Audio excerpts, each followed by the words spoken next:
மகிமை உண்டாவதாக. என்னுடைய பேர் புஷ்பா.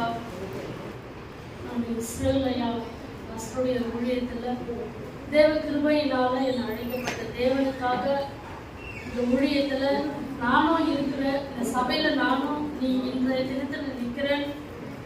இன்றைய தினத்தில் இருக்கிற எனக்கு நான் ஆண்டவருக்காக நான் நன்றி சொல்கிறேன். இந்த நாளை எனக்கு கொடுத்ததுக்காகவும் இந்த நாளை எனக்கு ஏற்படுத்தி கொடுத்ததுக்காகவும் இந்த நாளை தேவன் நாமத்துக்கு சாட்சியா என்னை நிறுத்தினதுக்காகவும் நான் நன்றி சொல்லுகிறேன். நான் வர முடியாத சூழ்நிலை கூட ஏற்பட்டிருக்கோம், என்னுடைய வேலை அந்த மாதிரி. ஆனா எப்படியாவது ஆலயத்துக்கு போய் சேரணும்னு சொல்லி அந்த பாரத்தை ஆண்டவர் எனக்கு ஊற்றினார். இந்த இடத்துல நான் நிற்கும் போது பாஸ்டரையா வசனம் எடுக்கும் போது ஒரு விசேஷமான ஒரு தரிசனம் தெரிஞ்சது. எனக்கு 2 நிமிஷம் தான் தெரிஞ்சது. அந்த தரிசனம் ஒரு விசேஷமா இருந்தது. நேற்றைய தினத்துல 2 ஈச்ச மரத்துக்கு நடுவில் தேவனுடைய அந்த ஈச்சம்பழம் கொத்து கொத்தா தொங்குது.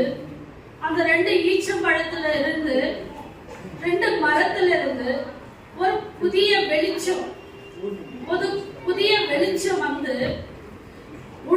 ஊழியக்காரருடைய நாவிலும் கண்களிலும் அந்த வெளிச்சம் எழுப்பினதை என் கண்ணார நான் உணர்ந்த பார்த்தேன்.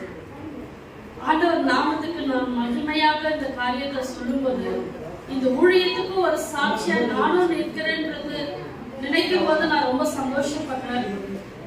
இந்த நேரத்துல இன்றைய தினத்துல கூட சில வெளிப்பாடு தரிசனங்கள், இந்த அபிஷேகம் அவருக்கு மட்டும் இல்லை, இங்க இருந்த ஒவ்வொரு ஊழியக்காரரும் ஒவ்வொரு ஊழியத்தில் இருக்கிற பிள்ளைகளுக்கும், சிறு பிள்ளைகளுக்கும், வாலிப பிள்ளைகளுக்கும் இந்த மாதிரியான வரங்களையும் வல்லமைகளையும் தெய்வம் இந்த நாளிலே ஒரு அபிஷேகமா நம்மளுக்கு கொடுத்திருக்கிறார். வார்த்தை நிமித்தமாக இது நான் விசுவாசிக்கிறேன். இந்த வார்த்தைகளினால கர்த்தர் இந்த ஆலயத்தை, இந்த ஊழியத்தையும், இனி நடத்த போகிற ஊழியங்களையும் கட்டி எழுப்புவார் என்று இயேசுவின் நாமத்துல நான் விசுவாசிக்கிறேன். ஆண்டவர் நாமம் மகிமைப்படட்டும். என்னுடைய சாட்சியம் முடித்துக் கொள்கிறேன்.